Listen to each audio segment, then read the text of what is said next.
Stéphane, merci Oui. de ton temps. Oui. Merci d'être ici. C'est un Merci grand de plaisir de te l'invitation. rencontrer.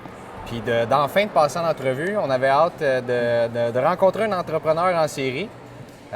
Habituellement, quand je commence une entrevue, quand on en parle, on demande toujours c'est quoi le why. Pourquoi tu fais ce que tu fais? Pourquoi tu as bâti un tel projet?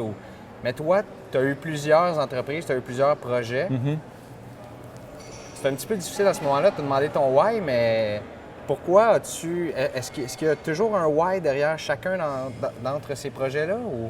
Excellente question. C'est sûr qu'il y a toujours un why, en ce sens que, d'un, le terme juste spécifique, le terme entrepreneur en série, je ne peux pas dire que j'adhère à ça dans le sens que je comprends le concept, mais je ne me vois pas comme un entrepreneur en série. Ce que j'essaie, en fait, c'est de créer des projets qui vont rassembler des gens qui ont des valeurs communes et de générer, en fait, à tous les matins quand je me lève, moi, ce que je veux, c'est de générer un impact. Donc, est-ce que c'est un impact positif dans une société qui a des valeurs qui me rejoignent, donc un client à moi? Est-ce que c'est un impact positif au sein de mon équipe, si on veut, des talents qui m'entourent? Est-ce que c'est un impact positif qui pourrait avoir une portée plus grande dans la société? C'est toutes des choses que je me pose comme question à tous les jours. Donc, nécessairement, je suis un co-créateur de projet, donc je m'entoure de gens qui ont des talents complémentaires aux miens, qui adhèrent à ma vision, évidemment. Puis, je n'ai pas la réponse absolue sur tous les sujets, donc je m'arrange en fait pour bien m'entourer. Mais cette recette-là, si on veut, qui part intrinsèquement des valeurs et d'une culture saine, si on veut, basée sur le respect et la collaboration, bien, nécessairement, je la transporte à travers tous mes projets.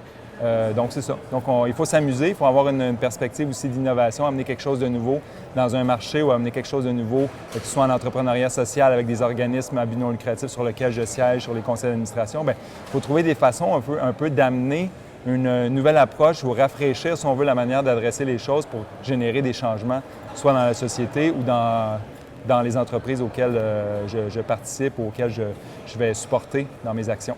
Donc, il y a beaucoup de gens, il y a beaucoup d'entrepreneurs qui disent que c'est important de faire ce qu'on aime, ce qui nous passionne. Oui.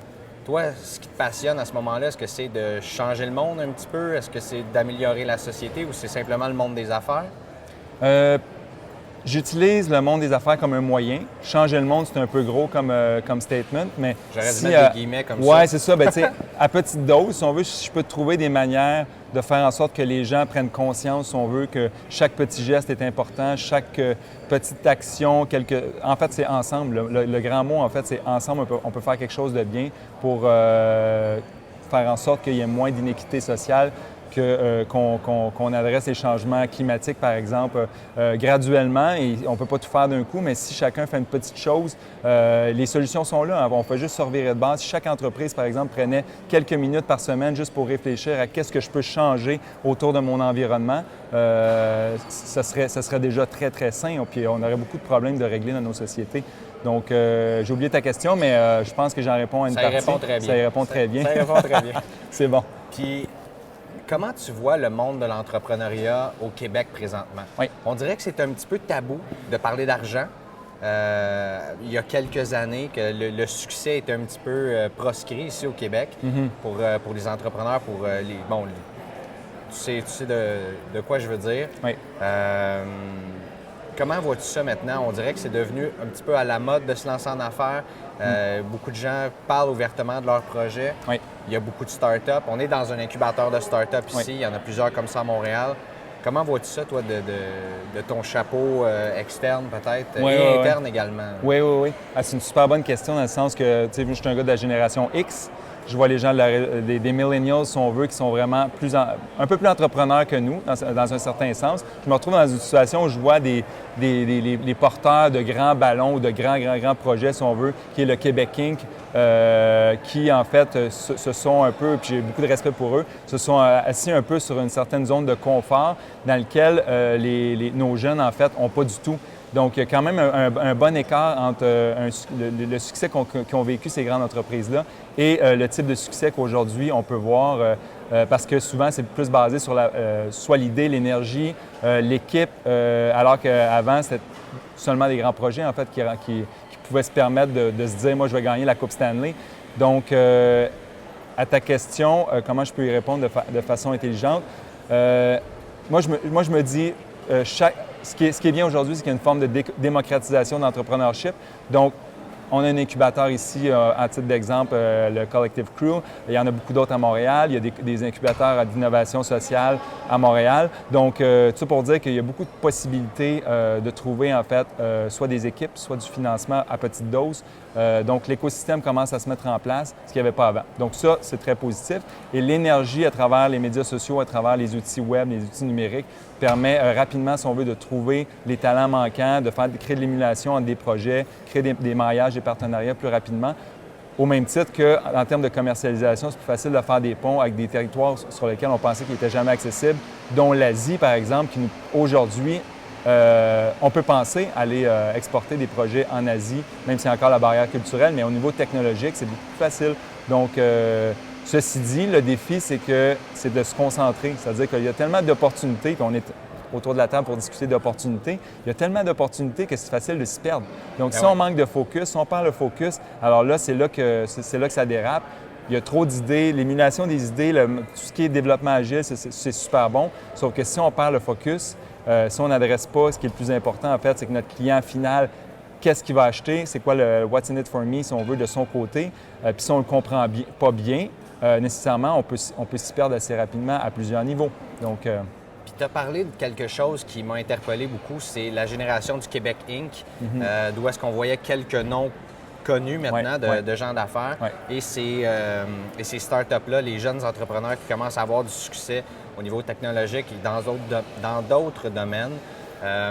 Vois-tu qu'il y a plusieurs ponts qui commencent à être bâtis entre ces deux générations-là, qui commencent à avoir un échange entre les deux, un intérêt mutuel de part et d'autre à s'aider et à grandir? Il y a clairement un intérêt mutuel. Est-ce que les moyens encore sont, facilitants? En fait, il y a clairement un désir d'entraide, ça c'est certain. Je pense que ceux qui ont créé des beaux succès veulent trouver des façons de donner aux suivants, si on veut. Par contre, ce n'est pas nécessairement par les capitaux, c'est-à-dire que nous, Québécois, on n'est pas nécessairement habitués au succès. On est jeunes, en fait, dans cet historique de succès-là.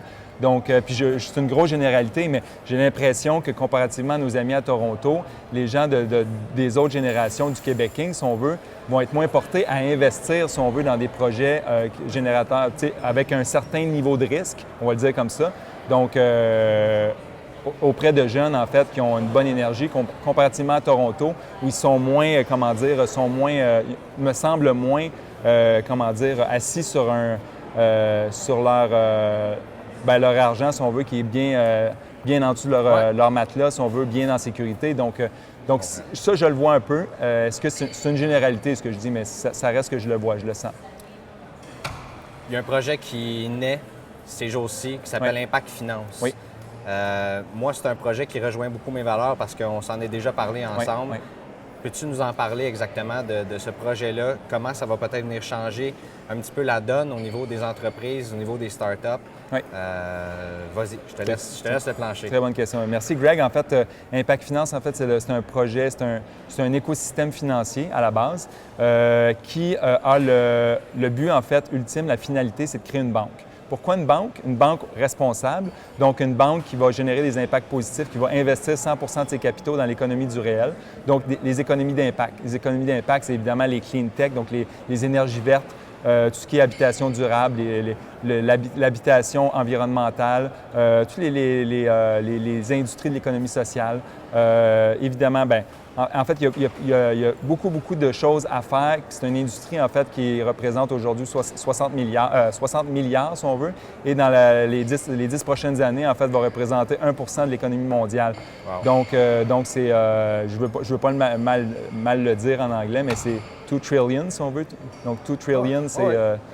donc, voilà. Donc, en gros, ce que ça va faire, en fait, ce qu'on souhaite faire, c'est de maximiser le pouvoir ou utiliser le pouvoir qu'une banque a aujourd'hui. C'est-à-dire que la majorité des gens ne savent pas qu'une banque, en fait, multiplie l'argent ou crée de l'argent. C'est-à-dire que chaque dépôt, chaque fois qu'on dépose 1 $, la banque peut prêter 10 $.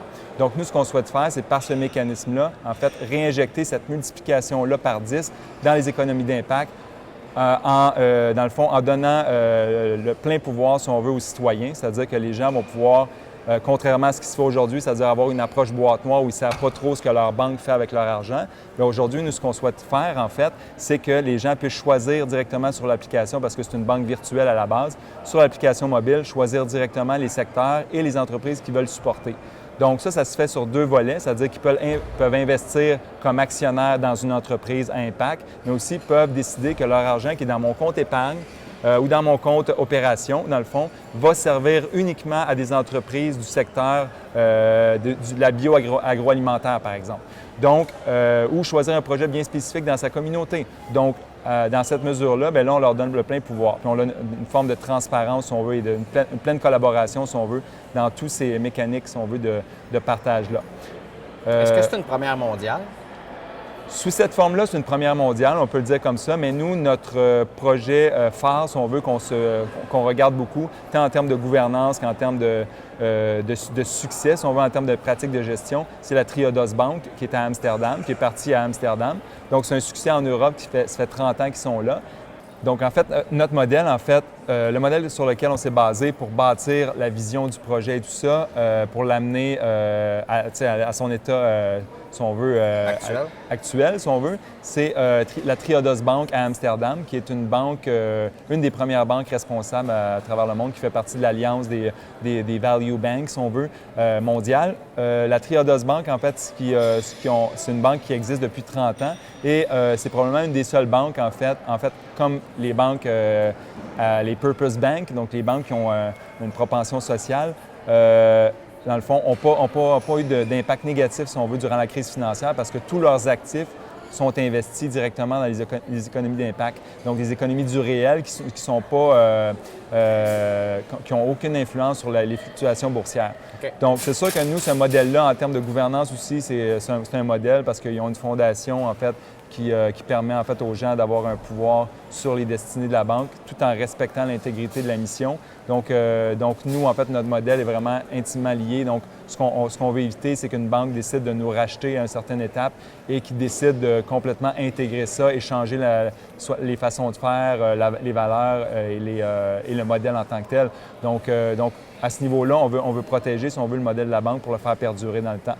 Puis sinon, bien évidemment, il y a toute l'avenue des fintech qui nous inspire énormément. Donc, nous, l'idée, c'est d'être avec le blockchain ou les chaînes de blocs en français, si on veut. On veut s'assurer, en fait, qu'on va pouvoir développer le plein potentiel de plein pouvoir de collaboration, si on veut, de l'utilisateur, tant en termes de gouvernance jusqu'à un certain niveau qu'en termes de gestion de transfert, par exemple, ou donc des technologies émergentes qui sont bien établies à l'heure actuelle. Tu parles des nouvelles valeurs des entrepreneurs, tu parles d'être responsable, éco-responsable, de penser. Il y a un article qui est sorti la semaine dernière que tu as certainement lu dans lesaffaires.com, un billet de Nicolas Duvernois, qui parle d'une nouvelle génération d'entrepreneurs. Est-ce que tu crois que Impact Finance impersonne un petit peu ces valeurs-là? Est-ce que tu es en même de le voir, toi, de ton côté? Je suis en même de le voir. Bien, je suis en même de le voir. Je le vois directement sur le terrain, mais les statistiques sont assez claires à cet effet, dans le sens que certaines données, en fait, qui viennent je pourrais te sortir la source, du Impact Investment Network, dans le fond, démontre, en fait, c'est une étude mondiale, démontre que 67 des entrepreneurs issus les millenniums ou les millennials, si on veut, donc de 1980 à 2000, dans le fond, ont une propension plus grande à investir soit leur énergie ou leur argent, si on veut, dans les secteurs d'économie d'impact. Donc eux, puis il y a plein de données qui le disent aussi, nécessairement, sont des easy switchers, c'est-à-dire que si ça ne fait pas leur affaire au niveau des valeurs, s'ils n'ont pas une bonne collaboration, une bonne transparence, un respect, si on veut, en termes soit de clients comme entrepreneurs ou de citoyens en tant qu'épargnants, bien nécessairement, ils vont changer. Donc, ils n'ont pas aucune gêne, si on veut, à changer. Puis, c'est impardonnable. Ils ne pardonnent rien. Donc, puis, évidemment, ça a des répercussions importantes sur les réseaux sociaux, etc. Penses-tu que présentement, c'est 1 de l'économie mondiale? C'est pas présentement. Ça, c'est en fluctuation. Donc, dans la prochaine décennie, ça va monter à 1 de l'économie mondiale. Ouais. Et éventuellement, on imagine que, en grandissant, puis en grandissant les richesses également, ça peut devenir une plus grande part encore de l'économie mondiale, c'est ça? Oui, parce qu'il y a une forme de démocratisation des technologies, si on veut, qui permet à tout investisseur, petit investisseur, que ce soit les gens de mon entourage, ma famille, qui n'ont pas nécessairement besoin d'être très riches, peuvent faire soit de la microfinance en octroyant des micro-prêts, si on veut, à des petites entreprises dans des pays en voie de développement. Tout comme des projets juste à côté d'eux dans leur communauté, mais régis par des technologies qui leur permettent de sécuriser, si on veut, leurs actifs. Donc, toutes ces démocratisations-là vont s'accélérer encore plus. C'est ça comme les secteurs de l'éducation, par exemple, qu'on espère, en fait, vont s'accélérer en termes de forme d'émulation, si on veut, ou accélération du partage et de connecter, si on veut, les bons projets avec les bonnes personnes. C'est ça, c'est là qu'on est. Merveilleux. Stéphane, 2 dernières questions qui vont te ramener un petit peu à la base de ce que tu fais. Premièrement, je sais que tu es un sportif aguerri, un gars de sport d'endurance. Oui. Comment tu réussis à trouver une balance entre vouloir avoir ces valeurs-là? Donc, c'est des projets qui prennent du temps, énormément de temps. Oui. Puis tu as donné au sport que tu aimes aussi. Tu as une famille, donc de travailler là-dedans. Oui. Vas-y, parle-nous de ton emploi du temps, puis de comment on se livre à ses passions aussi, puis de sortir de là, puis de l'importance également de le faire. Oui, bien, c'est super important parce qu'en fait, il y a une adage très simple. En fait, si tu ne t'occupes pas de toi-même, si tu ne t'inspires pas de toi-même, c'est difficile d'inspirer les autres après. Donc, nécessairement, là où je vais chercher ma source d'énergie, évidemment, c'était avec mes enfants, ma famille. Première étape, ça, c'est certain qu'il faut que j'attribue du temps, puis c'est pas toujours facile. C'est comme une petite montagne russe. C'est comme quand je fais de la course d'endurance, nécessairement, il y a des moments où c'est un peu plus difficile que d'autres. Par contre, il y a moyen de le faire de manière intelligente, donc ce que j'appelle inventer du temps, c'est-à-dire dormir un petit peu moins plus efficacement, puis évidemment couper où est-ce que c'est moins essentiel, puis se lever plus tôt, surtout se lever plus tôt, je dirais. Je me couche pas plus tard, au contraire, je me lève plus tôt pour être plus efficace. Maintenant, ma passion, évidemment, c'est tout ce qui est course à pied en sentier, en forêt, en montagne. C'est vraiment, là, c'est le contact avec les éléments. C'est-à-dire qu'il y a une certaine vibration que peu de gens peuvent ressentir. Si on veut une certaine vibration qui vient du sol, qui vient de l'eau, qui vient du ciel, du soleil, etc. Donc, ces énergies-là qui sont fondamentales, qui sont vraiment de la physique, des atomes, etc., viennent me faire vibrer, si on veut, l'énergie que je peux ramener à la maison, qui crée en fait une énergie que je peux ramener au bureau. Puis tout ça, dans le fond, fait un cercle vertueux qui fait en sorte qu'on est toujours dans une énergie positive. Et toute cette énergie positive-là, généralement, en fait, ce que je transmets me revient au centuple. Donc c'est un peu le... Et quand tu reçois cette énergie-là, par exemple, tu cours plusieurs dizaines de kilomètres en sentier dans la nature, donc tu t'inspires bien sûr de cette énergie-là, mais comment tu le retransmets dans ton travail? Je veux dire, s'il y a des idées qui arrivent à ce moment-là ou qu'il y a des flashs, c'est souvent dans ces moments-là, donc on se fait de la place dans la tête, puis là, ça rentre, ça arrive. Absolument. T'as-tu un pad de notes en courant? Ou, Non, mais ça reste que tu as absolument raison. C'est que souvent, les problèmes, les petits soucis ou les grandes idées émergent souvent de la course à pied ou dans des moments où le cerveau vacille un peu, puis il y a des connexions en fait qui se font. Le pad de notes, non, mais nécessairement, j'ai toujours mon téléphone avec moi. Des fois, je prends un moment, oui, pour prendre des photos du paysage, mais aussi pour prendre des notes sur des trucs qui viennent de m'exploser dans l'esprit, puis qu'il y a l'espèce d'effet Eureka, en fait, qui arrive très, très souvent dans le cadre d'une course à pied. Au même titre que ça peut m'arriver aussi dans des moments où je suis un petit peu plus dans la lune, soit dans les lectures, ou soit soit même dans ma douche. Mais tout ça pour dire que oui, c'est des moments qui sont importants de faire, évacuer les toxines à tous les niveaux, puis faire respirer l'esprit, puis s'assurer en fait qu'on fasse de la place aux nouvelles idées, si on veut. Je suis certain qu'il y a beaucoup d'entrepreneurs qui vont s'inspirer de ce que tu dis et de sortir de leur ordinateur pour aller à l'extérieur, justement, puis avoir des idées. Comment t'es venu la bosse ou la passion des affaires? Tu dis pour toi, c'est un moyen de transmettre tes valeurs. Mais comment ça t'est venu? Je veux dire, il y a des gens qui ont étudié là-dedans, qui ont toujours su qu'ils allaient faire ça, puis il y a des gens que ça leur est tombé, sont tombés dans la soupe quand ils étaient petits. Ça t'est arrivé comme ça? Je pense que je suis tombé dans la soupe. Je suis tombé dans la soupe. C'est drôle parce que je fais juste une parenthèse parce que le seul cours que j'ai échoué à l'université, c'est création et développement d'entreprise, qui était un cours à distance enregistré sur le canal Savoir, qui était complètement ridicule. Donc, tout ça pour dire que, ceci dit, je suis sûr qu'ils se sont améliorés à l'époque. Ce que je veux dire, quand je dis que je suis tombé dedans, c'est que je suis tombé dans la vraie action avec des vrais entrepreneurs, des petites entreprises, si on veut, qui géraient étroitement la relation avec leurs clients dans le quotidien et m'ont permis de me développer en tant qu'humain, oui, et m'ont tout de suite, en fait, transmis des valeurs, soit de respect ou de travail bien fait. Quoi que ça, je l'avais déjà avec mes parents, ma mère et tout ça. Mais il y a une certaine confiance qui a été établie très rapidement dans la qualité de mon travail, la qualité de la prestation, puis la qualité de mon leadership, si on veut, à travers leur équipe. Donc, c'est comme s'ils me donnaient la clé comme entrepreneur, si on veut, quand j'étais étudiant, donc depuis tout jeune, en fait, même depuis avant 10 ans, j'ai travaillé dans un garage où, en fait, on me demandait à peu près de tout faire. Là. Ça, c'est peut-être 12-13 ans, je ne me souviens pas, mais tout ça pour dire que toutes ces petites actions-là que j'ai faites, les gens avec qui j'ai travaillé m'ont tous dit « Un jour, Stéphane, quand tu vas avoir une équipe, c'est comme ça que tu vas travailler, puis ça va bien aller. » Donc, rapidement, ils ont comme forgé en moi l'esprit d'entrepreneurship. Puis tout le monde me demande, « Oui, mais tu n'es pas des parents entrepreneurs. » Non, mais mes parents m'ont transmis certaines valeurs importantes, donc le côté création, la création, et le côté, je dirais, le respect, une forme de sagesse, si on veut, parce que la gestion des émotions, c'est quand même quelque chose qui est excessivement important en entrepreneurship. Donc c'est ça. Je suis vraiment tombé dedans. Il y a des gens qui m'ont transmis la vocation rapidement.